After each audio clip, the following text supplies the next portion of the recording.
Assalomu alaykum. Saxovatpesha xalqim, qarindosh-urug'lar, quda-andalar, yaqinlar, jamiki bizni tanigan bilganlar. Sizlardan iltimos bir yordam so'rab murojaat qilyapman. Murojaat qilishimdan maqsad akam Qodirov Farhodjon jigar sirrozi kasali bilan 4 yildan beri davolanyapti. Hozir akam 4-bosqich juda ham og'ir ahvolda, tezroq operatsiya qildirishimiz kerak. Qonida juda ham suv ko'p. Hozirda bizga katta pul mablag' kerak bo'lib turibdi. Iloyim mana shu jamiki yurtdoshlarimizdan, qo'li ochiq, saxiy insonlarimizdan yordam so'rab qolaman. Akamga qo'llaridan kelgancha yordamlarini ayamang.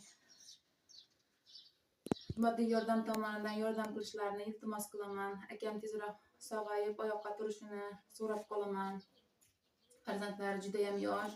Bundan tashqari 2 ukam bor, ular ham tinmay ishlashyapti, lekin hech imkoni qilib yetkiza olmayapmiz. Iltimos saxovatpesha xalqim, sizlardan o'tinib, yolvorib, yalinib so'rayman. Yordamlaringni ayamanglar iltimos. Akam tezroq oyoqqa turib, sog'ayib ketsin. Sizlarga duo qilib o'tamiz.